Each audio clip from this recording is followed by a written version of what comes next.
शर्मा, आप देख रहे हैं एसपीएन 9 न्यूज। स्वागत है आपका हमारे इस खास प्रोग्राम में। प्रोग्राम की शुरुआत दो युवा नेताओं से, जी हाँ, सचिन पायलट और ज्योतिरादित्य सिंधिया।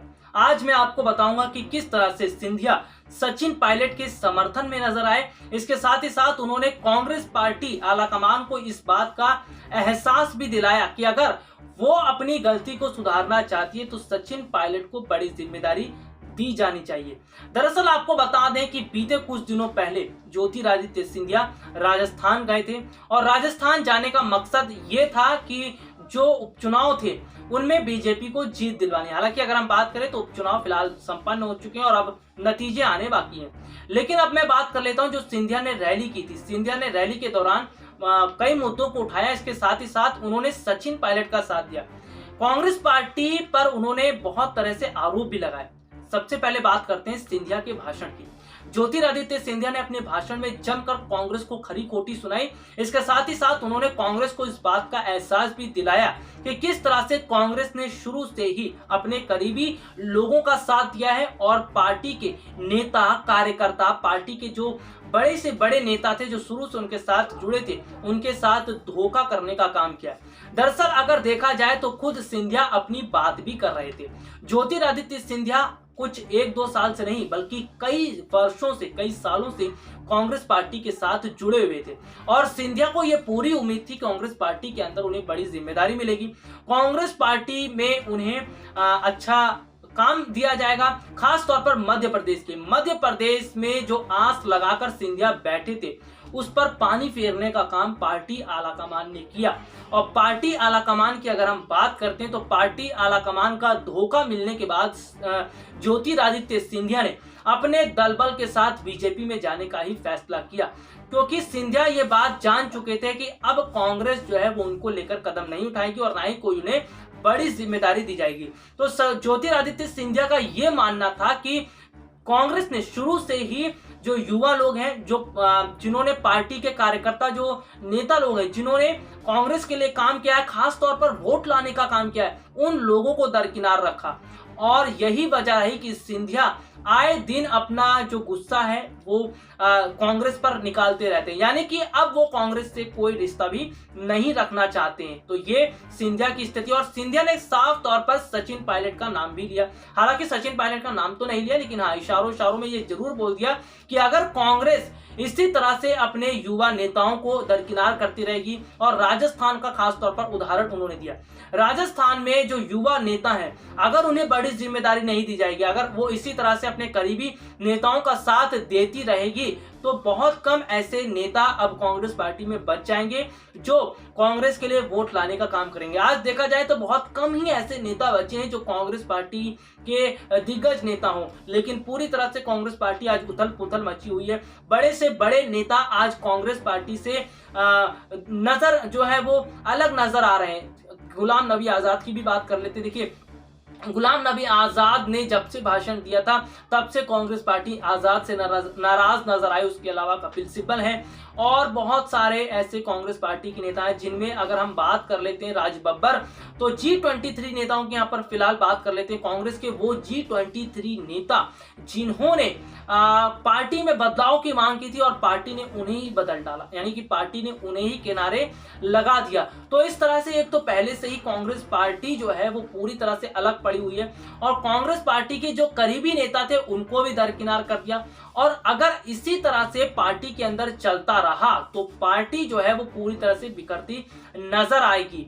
और खास तौर पर युवा नेता अब तो फिलहाल कांग्रेस पार्टी में बचे ही नहीं है, केवल राहुल और प्रियंका के अलावा। तो ऐसे में युवा नेताओं की जरूरत कांग्रेस पार्टी को है और कांग्रेस पार्टी को राजस्थान की तरफ देखना चाहिए, खास तौर पर सचिन पायलट की तरफ। और जैसा कि मैं बात कर दूं, ज्योतिरादित्य सिंधिया ने इशारों में ये बोला कि कांग्रेस को युवाओं पर ध्यान देना चाहिए और अगर युवाओं की इतनी ही सोच कांग्रेस पार्टी को है तो वो राजस्थान में क्यों नहीं बदलाव करती, क्यों नहीं राजस्थान में युवा जो चेहरे हैं उनको बड़ी जगह दी जाए। तो खास तौर पर उन्होंने ये बात सचिन पायलट के लिए की। तो इसका मतलब ये है कि सिंधिया सचिन के साथ आते हुए नजर आ रहे। चलिए एक रिपोर्ट में आपको दिखाऊंगा, रिपोर्ट के जरिए आपको ये बताऊंगा कि जब शुरुआत की ज्योतिरादित्य सिंधिया ने अपने भाषण की, किस तरह से उन्होंने धीरे धीरे करके कांग्रेस के सारे पोल खोल दिए और ये भी बताया कि कांग्रेस किस तरह से शुरू से ही युवाओं को दरकिनार करती रही है। तो चलिए दिखाते हैं आपको ये खास। ज्योतिरादित्य सिंधिया जिस तरह से अपने बेबाक अंदाज के लिए जाने जाते हैं और खास तौर पर उनका भाषण, जब वो भाषण देते हैं तो बड़ी संख्या में लोग उनके साथ जुट जाते हैं। इससे साफ पता चलता है कि ज्योतिरादित्य सिंधिया को लोग कितना एक अच्छे नेता के तौर पर मानते हैं। वहीं अगर बात की जाए तो ज्योतिरादित्य सिंधिया जब राजस्थान गए थे और वहां पर रैली की थी तो उन्होंने इशारों में सचिन पायलट का नाम लिया था। यानी कि वो ये बताना चाह रहे थे कि सचिन पायलट भी युवा नेता हैं और कांग्रेस को ये समझना होगा कि सचिन पायलट के कंधों पर जिम्मेदारी दी जाए। यानी कि सचिन पायलट की अगर बात की जाए तो शुरू से ही सचिन पायलट की पकड़ राजस्थान में बनी हुई है। इसके साथ ही साथ जिस तरह से राजस्थान के वोटर्स, राजस्थान की जनता भी सचिन के साथ खड़ी नजर आ रही है, इसका भी फायदा सचिन पायलट को मिल रहा है। लेकिन यहाँ पर बहुत बड़ी बात है कि लेकिन यहाँ पर बहुत बड़ी बात यह है कि ज्योतिरादित्य सिंधिया ने सचिन पायलट को ऊपर लाने की कोशिश की है। यानी कि ज्योतिरादित्य सिंधिया ने सचिन पायलट को राजस्थान का मुख्यमंत्री बनाने की मांग कर दी है। भले ही उन्होंने सचिन पायलट का नाम नहीं लिया, भले ही उन्होंने ये नहीं कहा कि सीएम बनाया जाना चाहिए किसी युवा चेहरे को, लेकिन हाँ, इशारों में ये कांग्रेस पार्टी को मैसेज दे दिया है कि जो गलती उन्होंने सिंधिया के साथ की थी वो गलती सचिन पायलट के साथ ना दोहराई जाए, क्योंकि सचिन पायलट एक अच्छे नेता हैं। और जिस तरह से आज युवा नेताओं की जरूरत बाकायदा कांग्रेस पार्टी को है, तो कांग्रेस पार्टी को युवा नेताओं की स्थिति को देखना होगा। युवा नेताओं का साथ अगर उसे चाहिए तो कांग्रेस पार्टी को युवा नेताओं को अपने साथ रखना भी पड़ेगा। और यही मौका है कि सचिन पायलट को ही राजस्थान की बड़ी जिम्मेदारी दी जानी चाहिए। अगर ऐसे में देखने को ये मिल रहा है कि ज्योतिरादित्य सिंधिया की बात सुनकर समझते हुए अगर सचिन पायलट को आने वाले समय में बड़ी जिम्मेदारी राजस्थान के अंदर दी जाती है, या पूरी तरह से कहा जाए राजस्थान की सत्ता की चाबी अगर सचिन पायलट के हाथ दी जाती है, तो इसका बहुत बड़ा फायदा कांग्रेस पार्टी को ही होगा। क्योंकि अगर देखा जाए तो सचिन पायलट भी काफ़ी समय से पार्टी आलाकमान से नाराज़ दिखाई दे रहे थे और कुछ समय पहले तो इस तरह की स्थितियां बन चुकी थी कि सचिन अपने समर्थकों के साथ बीजेपी में शामिल होने का फैसला कर चुके थे। लेकिन उस वक्त स्थिति ये थी कि सचिन के समर्थकों ने उन्हें धोखा दे दिया था।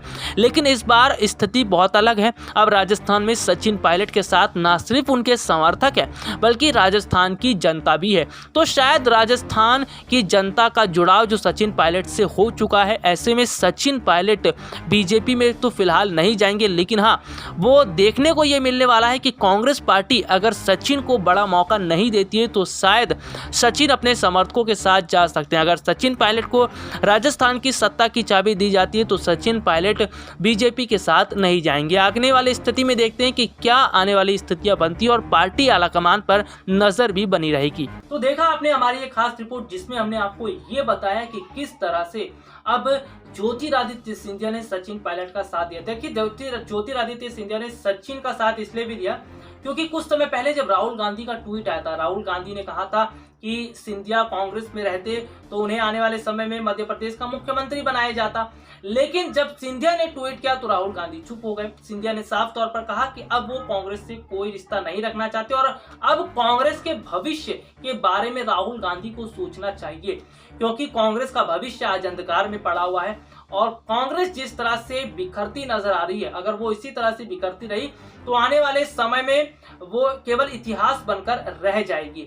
और चुनावों की मैं बात करूं, सबसे बड़ा चुनाव 2024 का लोकसभा चुनाव होने वाला है। अगर इस लोकसभा चुनाव से पहले कांग्रेस ने अपनी स्थिति को मजबूत नहीं किया, अगर कांग्रेस पार्टी ने अपनी स्थिति को बेहतर नहीं किया, तो ऐसे में बहुत बड़ा झटका कांग्रेस पार्टी को लग सकता है। तो फिलहाल कांग्रेस पार्टी की जिम्मेदारियों को समझना होगा, पार्टी के बड़े नेताओं को भी और खुद पार्टी आलाकमान को भी।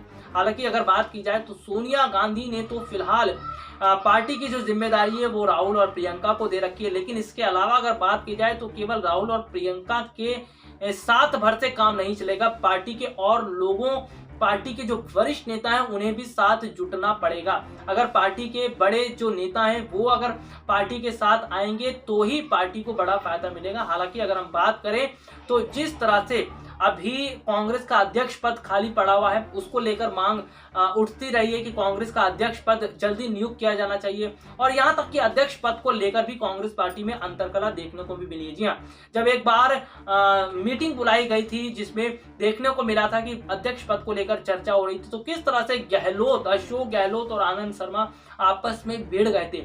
यानी कि सत्ता की जो ये भूख है और पद जो है इन नेताओं के लिए बहुत ज्यादा अहमियत हो गया है। और सोनिया गांधी के सामने ये सब कुछ हुआ था, तो सोनिया गांधी ने मीटिंग स्थगित कर दी थी और बाद में अध्यक्ष पद को लेकर फैसला करने की बात कही थी। अब ये देखना होगा कि क्या अध्यक्ष पद की जिम्मेदारी वो प्रियंका गांधी को दी जाएगी, क्योंकि प्रियंका गांधी इस वक्त पूरी तरह से फुल फॉर्म में तो नजर आ रही है और पूरी तरह से उन्होंने पार्टी को संभालने का काम किया। हालांकि प्रियंका गांधी के अलावा भी कुछ चेहरे ऐसे हैं जो अध्यक्ष पद बनाए जा सकते हैं, हालांकि नाम लेना उनका ठीक नहीं रहेगा, लेकिन हाँ इतना जरूर कहा जा सकता है कि अगर उन पर मुहर लगती है तो ये वाकई में बड़ी बात होगी कि अध्यक्ष पद की जिम्मेदारी ऐसे नेताओं को दी जाएगी जो गांधी परिवार का हिस्सा नहीं होंगे। खैर ये तो आने वाला समय बताएगा कि कांग्रेस का अध्यक्ष कौन रहता है और सोनिया गांधी अध्यक्ष पद को लेकर क्या बड़ा फैसला करती है। फिलहाल के लिए आज मुझे इजाजत दीजिए। नमस्कार।